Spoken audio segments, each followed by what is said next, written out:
हरे कृष्णा। ओम नमः शिवाय।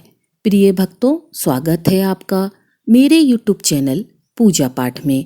प्रिय भक्तों, आज सावन मास शुक्ल पक्ष की प्रतिपदा तिथि है और आज शुक्रवार को सुख शांति और समृद्धि की देवी माँ लक्ष्मी से हम अपने कष्टों से मुक्ति और समृद्धि की कामना करेंगे।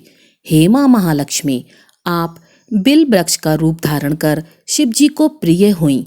हे विष्णु प्रिया माँ, आप हमारी दरिद्रता का नाश कर धन एवं ऐश्वर्य प्रदान करो।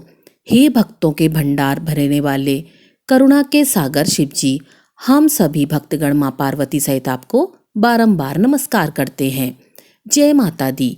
ओम नमः शिवाय। प्रिय भक्तों, आज के इस महात्म कथा में आप शिव के एक ऐसे भक्त की कथा सुनेंगे जिन्होंने अपनी आंखों को निकालकर शिव जी को समर्पित कर दिया। तो कौन है वह भक्त और उनका उद्धार कैसे हुआ? आइए इस करुणामय कथा का श्रवण करते हैं। आप श्रवण करेंगे मोक्ष प्रदायिनी शिव भक्त और बाबा भोलेनाथ की कथा। कैलाश पर्वत पर महादेव के साथ बेटी देवी पार्वती ने एक बार उनसे पूछा, हे नाथ, क्या इस कलयुग में भी आपका कोई भक्त उदित होने वाला है? तब महादेव ने कहा, देवी, उस भक्त को तो आप भी जानती हैं। ध्यान दीजिए, यह वही भक्त है जिसने नारायण से गीता का ज्ञान सुना, फिर भी मोक्ष नहीं पा सका। पार्वती माता ने पूछा, तो क्या वीर अर्जुन फिर से जन्म ले रहे हैं? तब महादेव ने कहा कि हाँ, अपने कर्मों को भोगने के लिए तो उन्हें जन्म लेना ही होगा, लेकिन बस एक बार वह मुझे पुकार लें तो मैं उन्हें जरूर अपने धाम बुला लूंगा।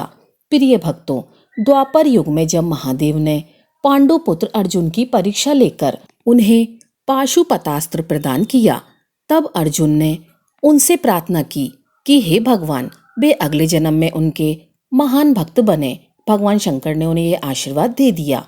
कलयुग में अर्जुन ही कनप्पा के रूप में जन्मे और महादेव के अनन्य भक्त बने। शिकारी परिवार में जन्मे कनप्पा के बचपन का नाम थिन्ना था।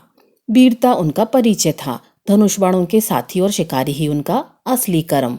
इन सब के बीच वह कभी भी पूजा पाठ भक्ति भावना नहीं करते थे।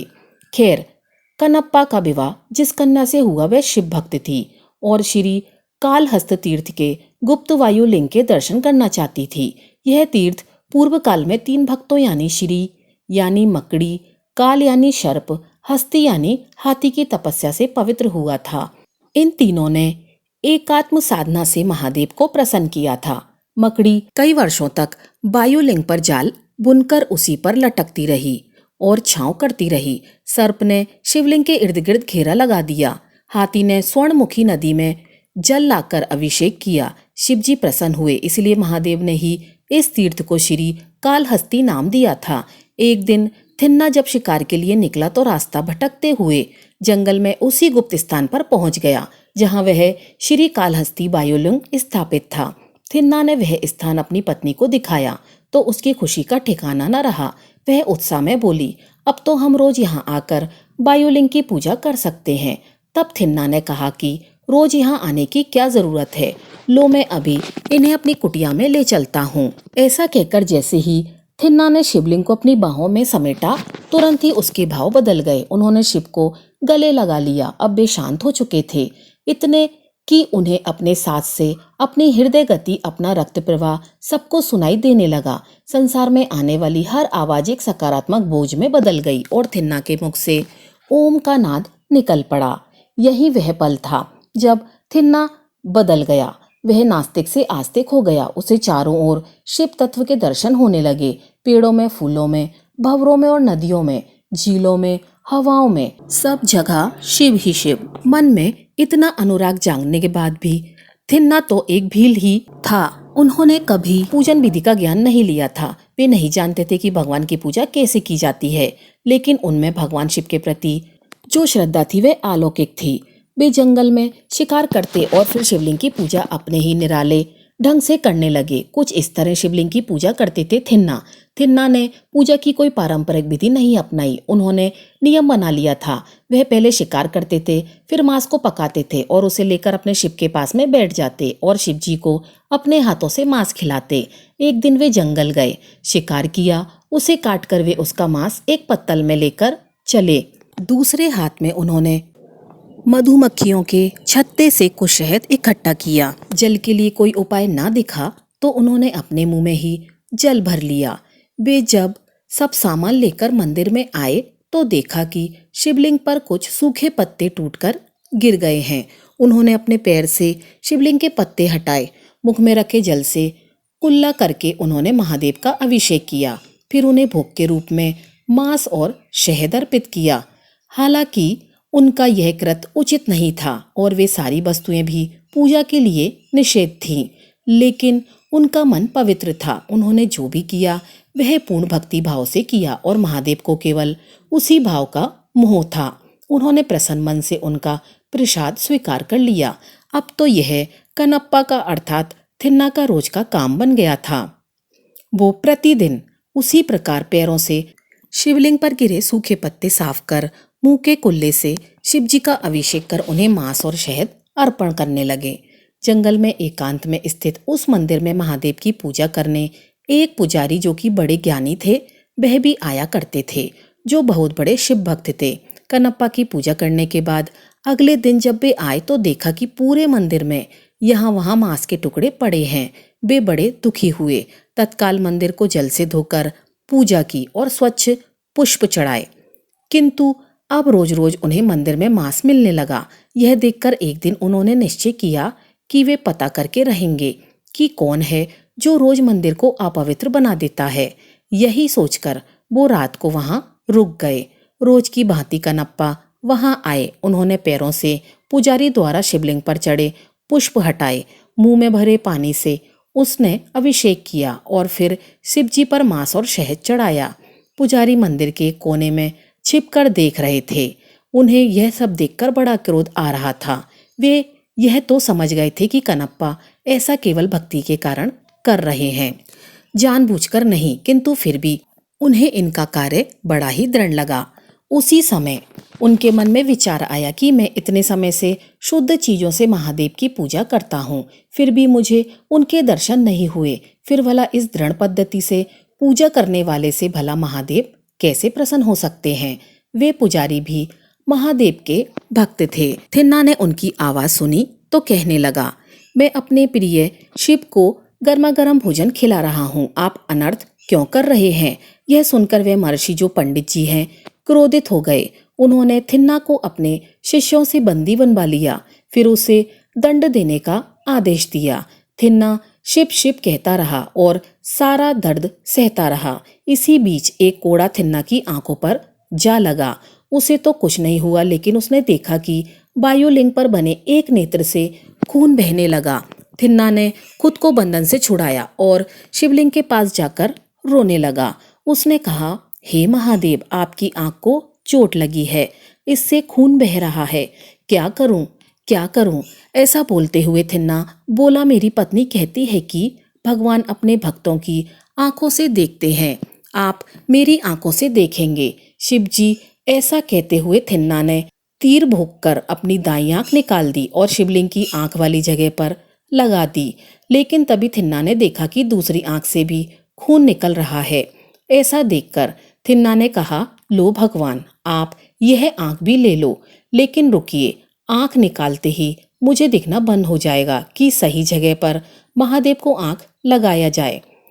उसने दूसरी आंख वाली जगह पर अपना अंगूठा रख दिया ताकि मुझे पता रहे कि आंख कहाँ लगानी है, और कहा, हे प्रभु, बस मैं थोड़ी देर के लिए ही आप पर पैर रखूंगा, आंख लगाते ही पैर हटा लूंगा। ऐसा कहकर भक्त थिन्ना ने शिवलिंग पर आंख वाली जगह पर पांव रखा और अपनी दूसरी आंख भी निकालने लगा। उसने जैसे ही तीर आंख में चुभोया तभी वायुलिंग से निकले एक हाथ ने उसका हाथ पकड़ लिया। थिन्ना ने चेहरा उठाकर ऊपर देखा तो एक दिव्य प्रकाश धरती से लेकर आकाश तक फैला हुआ है और उसके बीचों बीच महादेव अपने साकार रूप में सामने थे। उनके साथ देवी पार्वती भी थीं। वायुलिंग की पूजा करने वाले महर्षि यह सब देखकर चकित रह गए और थिन्ना के पैरों में गिर पड़े। महादेव ने थिन्ना से कहा, मैंने तुम्हारा अभिषेक, तुम्हारा प्रसाद, तुम्हारी आंखें सब कुछ स्वीकार कर लिया है।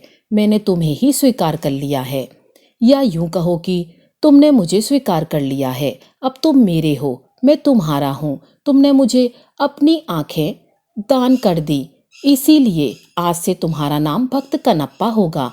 तमिल में आंखों के लिए कन्नु शब्द का प्रयोग किया जाता है, इसीलिए थिन्ना का नाम पड़ा कनप्पा। उन्होंने कनप्पा को बताया कि पिछले जन्म में तुम अर्जुन थे, मैं ही किरात रूप में तुम्हारे पास आया था और तुम्हारे सर्वश्रेष्ठ धनुधर होने के अहंकार को मैंने तोड़ा था। तब तुमने मुझसे मोक्ष मांगा था, लेकिन तुम्हारे महाभारत में होने वाले प्रारब्ध के कारण वो मैं तुम्हें नहीं दे सका और तुम्हें यही समय की प्रतीक्षा करने के लिए कहा था। आज वो समय आ गया है कनप्पा, अब तुम मेरे साथ शिवलोक चलो। ऐसा कहकर भगवान शिव अपने उस भोले भील भक्त का हाथ पकड़कर अपने साथ शिवलोक ले गए।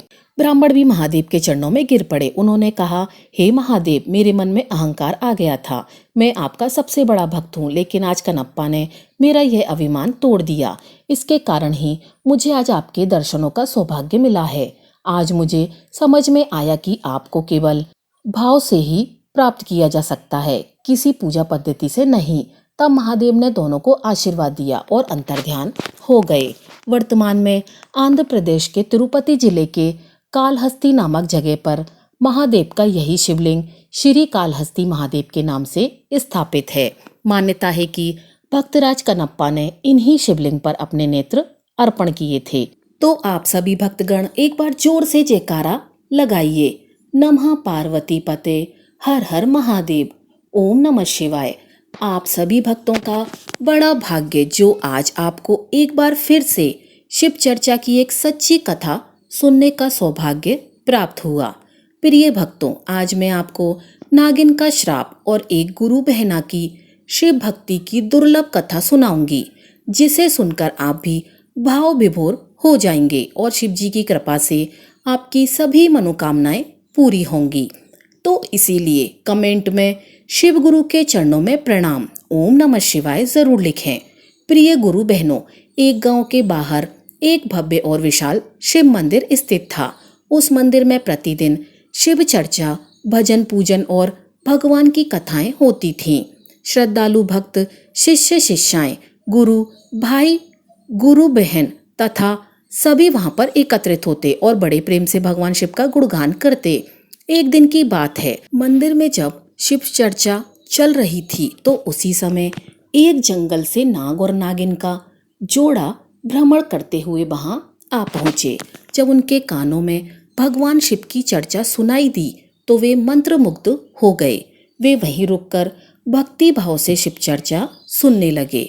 वहां भजन, कथा और आरती का इतना भव्य वातावरण था कि नाग नागिन भी शिव भक्ति में लीन हो गए। अब चर्चा समाप्त होने के बाद वे दोनों अपने स्थान की ओर लौटने लगे, लेकिन रास्ते में कुछ दूर जाते ही एक नौजवान लड़का अपनी रिक्शा से वहां पर आया और अनजाने में उसके ऑटो रिक्शा के पहिए के नीचे नाग कुचलकर मर गया। नाग की वही मृत्यु हो गई। अब नागिन यह देखकर अत्यंत दुखी और क्रोधित हुई। वह इच्छाधारी नागिन थी। उसने उस लड़के को श्राप दे दिया कि जैसे तूने मेरे पति की मृत्यु की है, वैसे ही जिस दिन तेरी शादी होगी और तू अपनी पत्नी के साथ प्रेम पूर्वक रहेगा, उसी दिन मैं तुझे डस लूंगी। तू मरेगा और तेरी पत्नी भी विधवा होगी। जैसे तूने मुझे अकेला कर दिया, वैसे ही मैं तेरी पत्नी को भी अकेला कर दूंगी। हे गुरु बहनों, यह कहकर नागिन मरे हुए नाग के शरीर को लेकर वहां से चली गई। अब उस लड़के का मन बहुत दुखी हुआ। वह चिंता और भय से भर गया। वह घर लौटा। उसने यह बात किसी को नहीं बताई, न अपने माता को न अपने पिता से कही, क्योंकि वह अपने माता पिता को चिंता में नहीं डालना चाहता था। अब समय बीतता गया। वह लड़का और सयाना हो गया, लेकिन जब माता पिता ने उसका विवाह करना चाहा तो उसने मना कर दिया। परंतु उसके माता पिता ने जिद पकड़ ली, यदि तू शादी नहीं करेगा तो हमारा कौन सहारा बनेगा। अब हम बूढ़े हो चुके हैं, हमसे कामकाज नहीं होता। और उसकी माँ कहती है कि मैं जीवन भर कब तक तुझे बनाकर खिलाती रहूंगी, मुझे दिखाई नहीं देता, हाथ से काम नहीं होता। हे गुरु बहनों, माँ ने यहाँ तक कह दिया कि जब तक बेटा शादी के लिए तैयार नहीं होगा, वह अन्न जल ग्रहण नहीं करेगी। बिना अन्न पानी के लड़के की माँ ने हट पकड़ लिया। पुत्र माता पिता के प्रेम और त्याग को नकार नहीं सका और भारी मन से विवाह के लिए तैयार हो गया। अब शादी धूमधाम से हुई, लेकिन विवाह के बाद भी वह लड़का अपनी पत्नी से दूरी बनाए रखता, कोई बातचीत नहीं करता।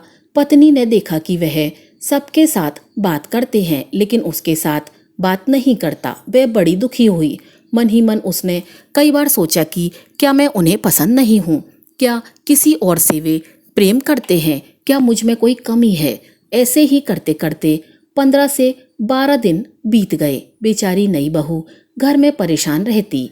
आप ही सोचिए गुरु बहनों, कोई नई नवेली दुल्हन का पति उससे बातचीत नहीं करेगा तो उसके मन में कितनी विचारें आएंगी, उसे कितना कष्ट होगा। अंत में एक दिन पत्नी ने ठान लिया कि अब वह यह बात पूछकर ही रहेगी। जब उसका पति घर आया तब वह भोजन परोसती है तो पति ने खाना खा लिया लेकिन फिर भी कुछ नहीं बोला। तब पत्नी ने उसका हाथ पकड़ लिया और कहा, कृपया मुझे बताइए कि आप मुझसे दूरी क्यों बनाए रखते हैं। क्या मैं आपको पसंद नहीं हूँ? क्या मुझसे कोई गलती हो गई है या फिर आपको कोई और पसंद है? वह लड़का बहुत ही असमंजस में पड़ गया। लड़के ने कहा, नहीं भाग्यवान, ऐसी कोई बात नहीं है। तुम बहुत सुंदर हो और मुझे बहुत पसंद हो। तुम मेरे माता पिता की सेवा करती हो, घर का सारा काम करती हो, भोजन बनाती हो, तुम में कोई कमी नहीं है। तब पत्नी ने कहा कि हे स्वामी, जब मुझ में कोई कमी नहीं है, मैं सब काम करती हूँ, माता पिता की सेवा करती हूँ, लेकिन फिर भी आप मुझसे बात क्यों नहीं करते, मुझसे दूर दूर क्यों रहते हैं। यह सुनकर वह कुछ नहीं बोला तो उसने जिद पकड़ ली और बोली कि जब तक आप नहीं बताएंगे तब तक मैं आपका हाथ नहीं छोड़ूंगी। यदि आपने फिर भी नहीं बताया तो मैं अपने प्राण त्याग दूंगी। हे गुरु बहनों, वह लड़का बहुत ही असमंजस में पड़ गया, लेकिन पत्नी की जिद और समर्पण देखकर वह भावुक हो उठा। उसे बड़ी दया आई। उसने सारा सच बताने की ठान ली। उसने सोचा, नहीं बताऊंगा तो पत्नी अपनी जान दे देगी, तब भी मुझे बहुत दुख होगा। यदि बता दूंगा तो मुझे ही मरना पड़ेगा। जीते या मरते दुख तो उठाना ही होगा। चलो कोई बात नहीं, बता ही देता हूँ। उस बेचारे लड़के ने इतनी बात सोची और सारी बातें सच सच बता दी। उसने कहा कि हे भाग्यवान, सुनो, यह बात अपने दिल पर पत्थर रख के सुनो। एक दिन मेरी रिक्शा से एक नाग की मृत्यु हो गई थी और नागिन ने मुझे श्राप दिया कि जिस दिन मैं अपनी पत्नी के साथ प्रेम पूर्वक रहूंगा उसी दिन वह मुझे डसकर मृत्यु दे देगी। मेरी पत्नी विधवा हो जाएगी। यही कारण है कि मैं तुमसे दूरी बनाए रखता हूँ। मैं नहीं चाहता कि तुम मेरे कारण दुखी जीवन बिताओ। प्रिय गुरु बहनों, पत्नी ने यह सब सुना तो बहुत देर तक चुपचाप रही।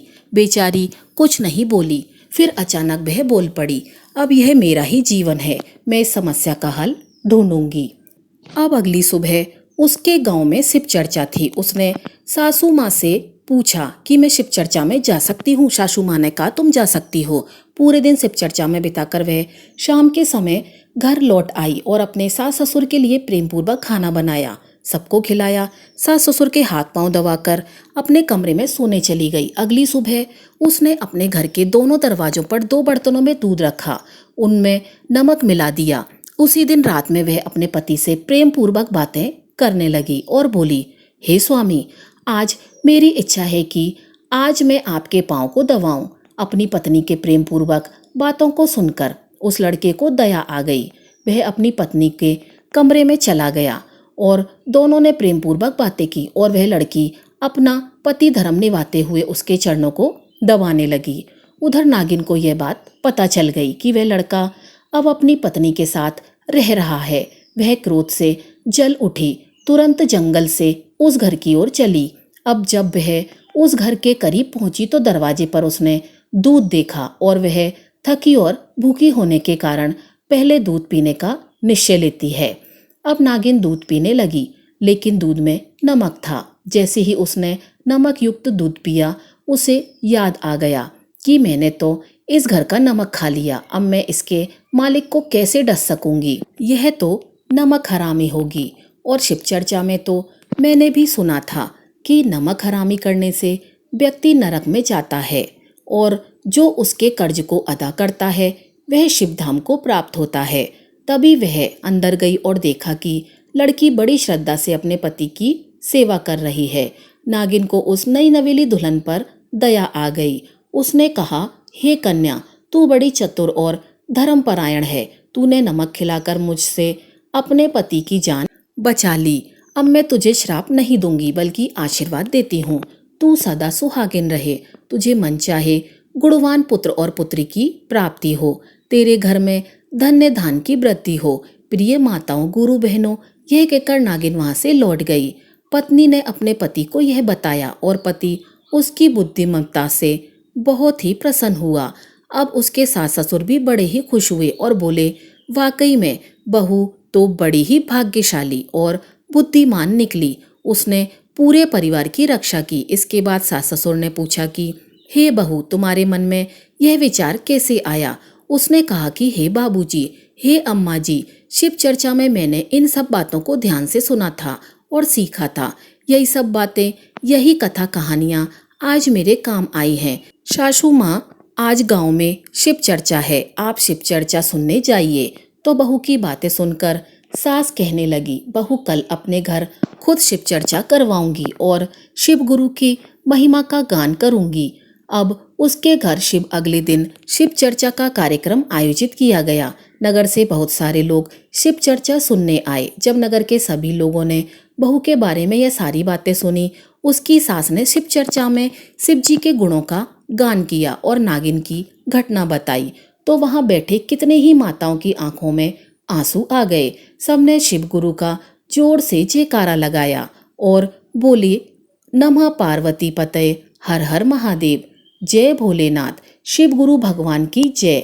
एक पत्नी की शिवजी में श्रद्धा और चतुराई ने एक जीवन को मृत्यु से बचा लिया। सच ही कहा गया है, जहाँ शिव गुरु की पूजा होती है वहाँ देवता वास करते हैं। घर के सभी लोगों की बुद्धि देवमयी हो जाती है। इस कथा को प्रेम पूर्वक सुनने वाले अपने सभी भक्तों की मनोकामनाओं को पूर्ण करें। अब आप आगे सुनिए शिव गुरु की बड़ी ही चमत्कारी कथा, शिव भक्त चिड़िया वाली बुढ़िया माई की कहानी। यह एक सच्ची कहानी है। चिड़िया वाली बूढ़ी माँ का मंदिर गुजरात में स्थित है। हे गुरु बहनों, हे गुरु भाइयों, आपसे विनती है कि इस कथा को पूरा सुनिए। यदि आप शिव भक्त हैं तो भोलेनाथ का अनादर ना करें। एक गौरैया पक्षी का जोड़ा एक बड़े से शिव मंदिर के पास बरगद के पेड़ पर रहा करता था और उसी शिव मंदिर में जब भी सुबह शाम आरती होती, पूजा पाठ किया जाता तो दोनों पक्षी उस मंदिर में जाकर बैठते और भगवान शिव की आराधना करते। घंटों घंटों बैठकर महादेव की भक्ति में लीन रहते। इतनी भक्ति करते कि उन्हें अपने अगल बगल के होशो हवास का पता ही नहीं चलता। जब जब भी उस मंदिर के पास शिव चर्चा होती तो सभी गुरु बहनों, गुरु भाइयों के मुख से शिव चर्चा सुन के वे पक्षी बड़े ही आनंद मगन हो जाते और नाचने लगते। दोनों पक्षियों का रोज का यही नियम था। सुबह शाम जब भी मंदिर में घंटी बजती, आरती होती तो तुरंत उस मंदिर में पहुंच जाते और भगवान शिव की आराधना करने लगते। उसके बाद अपने बच्चों के लिए, अपने लिए चारा पानी की व्यवस्था करते। उन दोनों चिड़ियाओं का यही रोज का नियम था। उसी मंदिर के बगल में थोड़ी ही दूर पर एक बुढ़िया माई का घर था। बुढ़िया माई जहाँ भी शिव चर्चा होती थी वहाँ चली जाती थी। बुढ़िया माई की कोई संतान नहीं थी। उनके आगे पीछे देखरेख करने वाला उनका कोई नहीं था। वह अकेले ही अपना जीवन गुजार रही थीं और उस बुढ़िया माई को पक्षियों के प्रति बड़ा लगाव था और वे पक्षी भी बुढ़िया माई को बड़ा प्रेम करते थे। बुढ़िया माई उनके लिए रोज नित्य नियम से अपने घर की छत पर दाना पानी सब चीजें डालती और बूढ़ी माँ का रोज का यही काम था। वह दोनों चिड़िया उस बूढ़ी माई की छत पर आती, आसानी से दाना चुगती, पानी पीती और कुछ अपने बच्चों के लिए भी ले जाती। इसी तरह उनका जीवन गुजर रहा था। चिड़िया का पेट भर रहा था और आराम से निश्चिंत होकर भगवान शिव की वे आराधना कर रही थीं। ऐसे ही एक दिन की बात है। एक दिन शिव चर्चा का दिन आया। गांव में एक दिन शिव चर्चा थी। बुढ़िया माई ने सुना कि मंदिर में शिव चर्चा है, लेकिन उस दिन बुढ़िया माई बड़ी बीमार हो गईं और अपने बिस्तर पर पड़ जाती हैं। उनका कोई बेटा नहीं था कि उनका उपचार करता, उन्हें दवाई वगैरह लाकर देता। अब बुढ़िया माई बिना दवाई के इसी तरह बिस्तर पर पड़ी रहीं, मुंह से आवाज नहीं निकल रही थी। अब वह अपनी छत पर दाना पानी भी नहीं डाल पा रही थी और जब गुरैया पक्षी का जोड़ा छत पर दाना चुगने के लिए आते तो दाना पानी नहीं देखते। वे सोचते कि बुढ़िया माई कहाँ चली गई, दाना पानी क्यों नहीं डाल रही हैं। इसी तरह 2 दिन, 3 दिन, 4 दिन बीते। अब बुढ़िया माई धीरे धीरे कमजोर होने लगी। बिना अन्न पानी के बूढ़ी माई बिना दवाई उपचार के वे बिस्तर पर पड़ी रहीं। एक दिन शिव गुरु का नाम लेते हुए बुढ़िया माई की मौत हो जाती है। जब वह पक्षी देखते हैं कि बुढ़िया माई का कोई अता पता नहीं चल रहा है और छत पर भी दाने नहीं डाले जा रहे हैं तो वे घबरा जाते हैं। वे बहुत ही परेशान होते हैं। हे गुरु बहनों, अब उसी बुढ़िया माई की पूरे गांव में आसपास वे पक्षी ढूंढने लगे, खोजने लगे। खोजते खोजते दोनों थक जाते हैं तो उनमें से जो मादा गोरैया थी वह अपने पति से कहती है, हे स्वामी, बूढ़ी माई का कोई पता नहीं चल रहा, वे कहाँ चली गईं? वह हमें दाना पानी दिया करती थी और अन्य पक्षियों की भी देखरेख करती थी। वह कहाँ चली गईं? हमने उन्हें इतना ढूंढा लेकिन वह मिल ही नहीं रही हैं। अब हम क्या करें?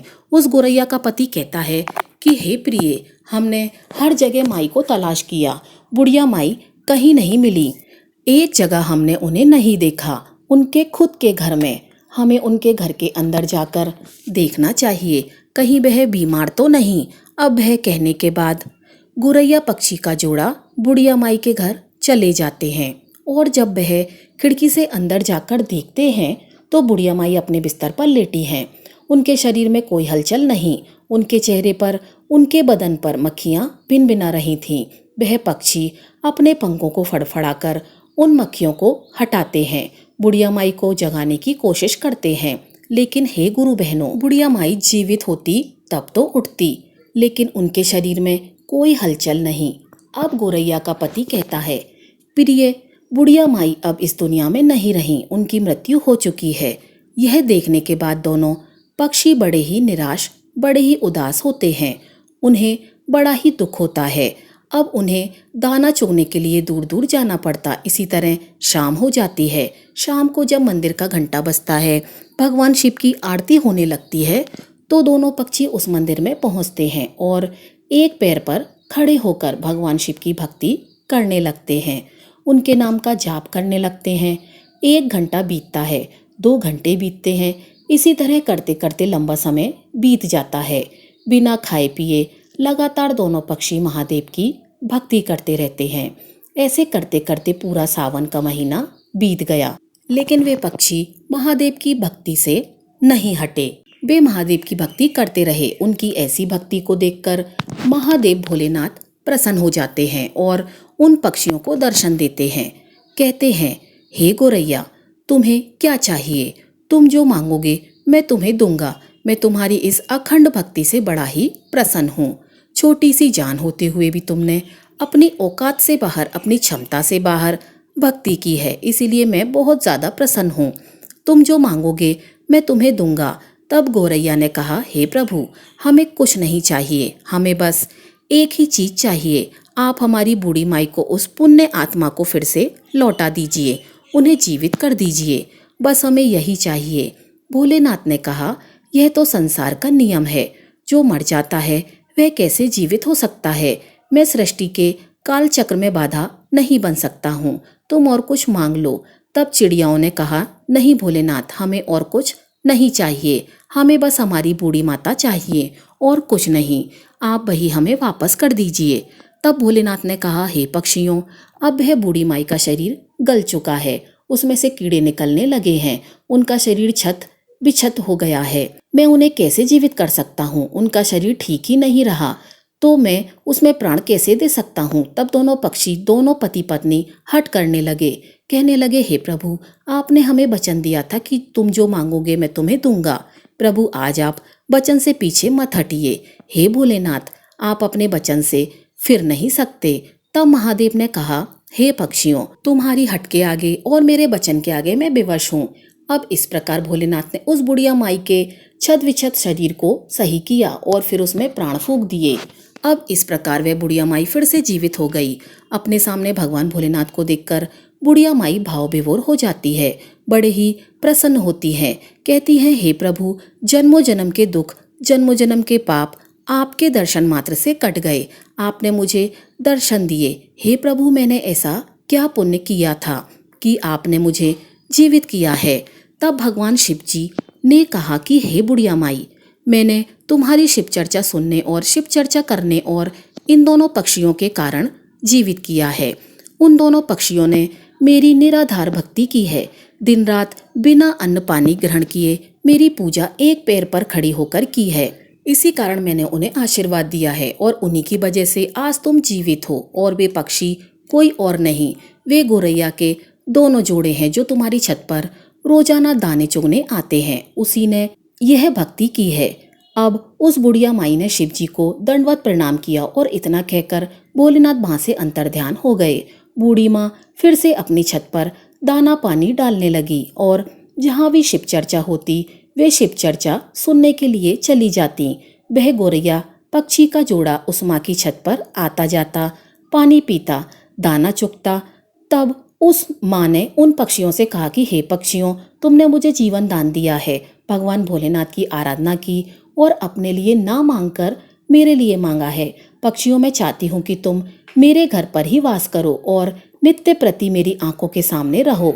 यह सुनने के बाद उस बुढ़िया माई का प्रस्ताव वे दोनों स्वीकार कर लेते हैं और उस बुढ़िया माई के घर पर आकर रहने लगते हैं। इस प्रकार से वह बुढ़िया माई और गौरैया पक्षी का जोड़ा मिलकर शिव चर्चा करते, भजन करते, कीर्तन करते।